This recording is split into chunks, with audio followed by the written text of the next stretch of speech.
Shalom, selamat malam. Di sini saya akan memperkenalkan. Nama saya Indra Joni Misa, kelas B akuntansi, prodi akuntansi, asal kampus dari Universitas Kristen Arta Wacana. Baik, di sini saya akan mempresentasikan ya, yang pertama esai. Yang pertama, berikut ini ada beberapa regulasi publik. Yang pertama, ditetapkan oleh pemerintah, dan poin yang kedua bersifat meningkat, poin yang ketiga menyentuh berbagai sektor. Yang kedua, ada satu tahap dalam proses regulasi publik. Yang poin yang pertama, klarifikasi masalah dalam proses regulasi publik. Baca lurus ah. Baca lurus ah. Kasihan Fuso. Baca lurus ah. Saat ini ada pengertian.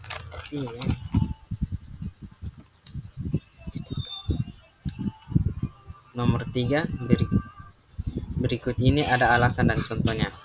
Alasannya, setiap transaksi keuangan yang terjadi di sektor publik seperti penerimaan pajak, belanja pemerintah, atau pengeluaran hibah harus dicatat secara akurat.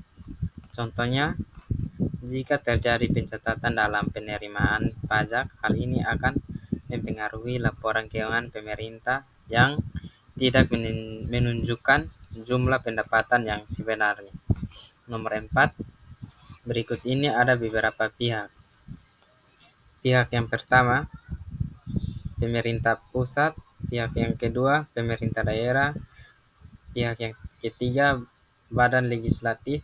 Dan pihak yang kelima, instansi teknis. Nomor 6, ada beberapa permasalahan. Di sini ada 3 poin permasalahan. Poin yang pertama, kemiskinan, dan poin yang kedua, pengangguran, poin yang ketiga, kerusakan lingkungan. Nomor 6, ada 3 tahap penting dalam proses ini. Poin yang pertama, tahap khusus publik. Poin yang ketiga, tahap pembahasan di badan legislatif. Dan poin yang terakhir, tahap harmonisasi dan revisi. Nomor 7, sosialisasi regulasi setiap tahap pengusahaan dan pengundangan sangat penting untuk memastikan masyarakat dan pihak-pihak terkait. Nomor 8, International Federation of Accountants. Nomor yang ke-9, materi yang dimana proses pengujian peraturan perundang-undangan yang lebih rendah terhadap peraturan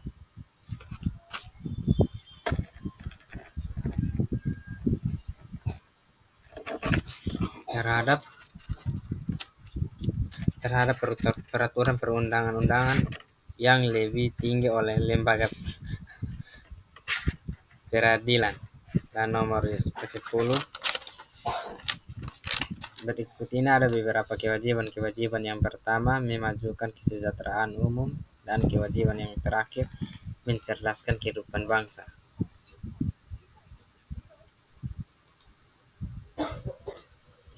Kita masuk ke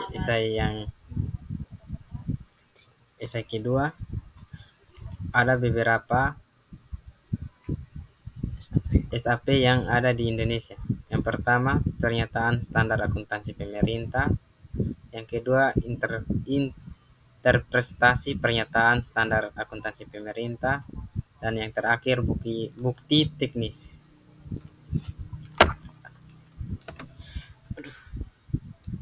Esai kedua di mana?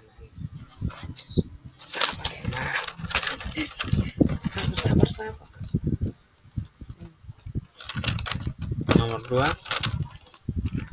secara keseluruhan, penyusunan pedoman akuntansi adalah langkah penting untuk memastikan keteraturan, integritas, dan transparansi dalam pelaporan keuangan yang berkontribusi pada stabilitas ekonomi dan kepercayaan dalam pasar keuangan. Nomor yang ketiga, tujuan dari pedoman akuntansi keuangan. Di sini tujuan dari akuntansi keuangan itu di mana untuk memberikan dampak yang jelas dan standar yang bersistem dalam penyusunan dan pengajian laporan keuangan, menyediakan kerangka kerja yang jelas dan komponen komponen bagi perusahaan dalam penyusunan laporan keuangan yang dapat diandalkan dan relevan. Nomor 4, standar pelaporan memastikan bahwa laporan keuangan dihasilkan dengan cara yang tepat, sementara standar audit memastikan bahwa laporan keuangan tersebut telah diperiksa secara independen dan dapat dipercaya oleh para penggunaan laporan keuangan. Nomor 5, berikut ini ada yang mengenai pemikiran standar akuntansi sektor publik di Indonesia. Yang pertama, era pra-reformasi atau sebelum reformasi. Yang kedua, era reformasi. Dan yang ketiga, membentuk komite KSAP pada tahun 2004 untuk merumuskan. Dan yang terakhir, penerapan SAP berbasis akrual. Nomor 6, di sini ada beberapa tahap penyusunan standar akuntansi. Yang pertama, identifikasi masalah. Yang kedua, penelitian dan pengembangan di awal. Dan yang ketiga, membentuk komite atau kelompok kerja. Yang keempat, penyusunan exposure draft. Dan yang terakhir, konsultasi publik. Ketujuh, pengertian standar nomenklatur. Nomor 7, pengertian standar nomenklatur, yang dimana sistem penamaan yang baku dan struktur yang digunakan untuk memberikan nama atau istilah pada suatu konsep, objek, kategori atau item tertentu agar dapat dipahami secara universal dan konsisten. Nomor 8, beberapa tahap yang harus dipertimbangkan dalam penyusunan standar nomenklatur. Yang pertama, konsistensi. Yang kedua, keunikan. Yang ketiga, fleksibel, pemakaian yang umum diterima. Dan yang terakhir, hindari ambiguitas. Nomor 9, ada beberapa ruang lingkup standar akuntansi pemerintah. Yang pertama, entitas pelaporan.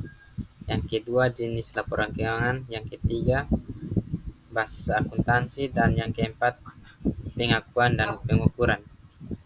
Nomor 10, ada beberapa standar pemeriksaan keuangan negara. Yang pertama, meningkatkan transparansi dan akuntabilitas. Yang kedua, menjamin kualitas pemeriksaan. Yang ketiga, harmonisasi dengan standar internasional. Dan yang keempat, meningkatkan efektivitas pengawasan keuangan negara. Yang ketiga, ada beberapa standar akuntansi sektor publik yang berlaku di Indonesia. Yang pertama, standar akuntansi pemerintah. Yang kedua, standar akuntansi entitas berbasis akrual. Dan yang terakhir, standar akuntansi pengelolaan.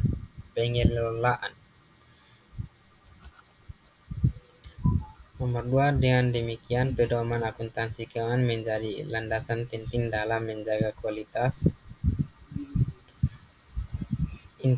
integritas, dan reliabilitas laporan keuangan di berbagai organisasi. Dan yang ketiga, nomor 3, secara keseluruhan penyusunan pedoman akuntansi bertujuan untuk menciptakan kejelasan, keandalan, dan keseragaman dalam pelaporan keuangan. Nomor 4, standar pelaporan dan standar audit. Standar pelaporan dan standar audit yang dimana Keduanya berfungsi untuk memastikan keandalan, transparansi, dan integritas informasi keuangan yang disajikan kepada para pemangku kepentingan. Nomor 5, berikut ini ada beberapa uraian dari standar akuntansi secara sektor publik di Indonesia. Yang pertama, pra-reformasi. Yang kedua, pengembangan berkelanjutan. Nomor 6, berikut ini ada beberapa tahap penyusunan standar akuntansi. Yang pertama, identifikasi masalah atau kebutuhan. Yang kedua, penilaian dan studi awal. Yang ketiga, penyusunan draft standar. Nomor 7, pengertian standar nomenklatur. Standar nomenklatur yang dimana pedoman atau aturan yang digunakan untuk menetapkan dan mengatur tata nama, istilah, atau klasifikasi dalam suatu bidang tertentu agar dapat digunakan secara konsisten dan universal. Nomor 8, di sini ada beberapa hal yang harus diperhatikan. Yang pertama, kejelasan dan konsisten. Yang kedua, kesepakatan dan keseragaman internasional. Yang ketiga, kesesuaian dengan praktik yang berlaku. Dan yang terakhir, sederhana dan mudah digunakan. Nomor 9, beberapa ruang lingkup dari standar akuntansi pemerintah. Yang pertama, pengaturan laporan keuangan. Yang kedua, pengelolaan keuangan negara. Dan yang terakhir, pencatatan transaksi. Nomor 10, ada beberapa tujuan dari standar pemeriksaan keuangan negara. Yang pertama, meningkatkan akuntabilitas, dan yang terakhir, menjamin ketaatan terhadap peraturan. Esai keempat, kerangka konseptual akuntansi sektor publik, yang merumuskan bahwa konseptual yang mendasari penyusunan dan pelaksanaan siklus akuntansi sektor publik. Nomor 2, beberapa tujuan dari kerangka konseptual akuntansi: menyediakan kerangka acuan. Yang kedua, menjadi acuan penilaian. Dan yang terakhir, membantu dalam mengambil keputusan. Berikut ini ada 4 asumsi akuntansi. Yang pertama, asumsi kesepakatan negara, asumsi kelangsungan usaha, asumsi periode akuntansi, dan yang terakhir, asumsi pengukuran nilai uang. Nomor 4, karakteristik kualitas akuntansi sektor publik, merujuk pada sifat-sifat yang harus dimiliki informasi dalam laporan keuangan sektor publik akan dimanfaatkan bagi para pengguna. Nomor 5, informasi dikatakan relevan. Informasi tersebut tersedia bagi pengambil keputusan sebelum kehilangan kepunyaan untuk mempengaruhi keputusan. Dan kualitas perencanaan publik, prosedur standar bagi pengelolaan proyek untuk mendefinisikan kualitas yang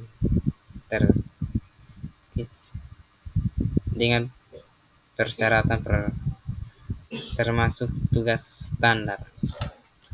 Ada beberapa unsur. Yang pertama, perencanaan kegiatan.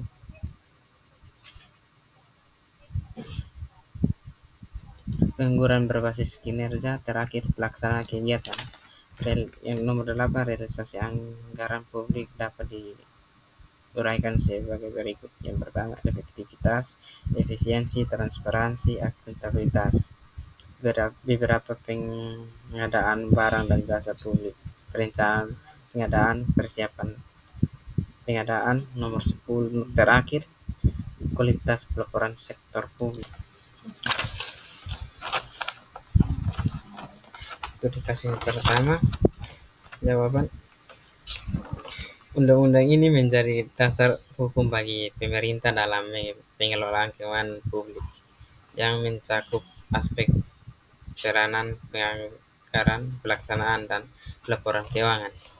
Nomor 2, penguatan pengawasan internal dan eksternal, sanksi yang tegas, evaluasi berkala, dan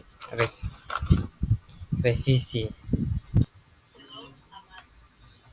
Kasus yang terakhir, jawaban yang pertama, fokus pembahasan artikel dalam pentingnya transparansi keuangan dalam partai politik, dan yang kedua, untuk memungkinkan partai politik untuk melakukan semua transaksi keuangan dengan partai dan memastikan dana tersebut sesuai dengan pengelokasian atau tidak.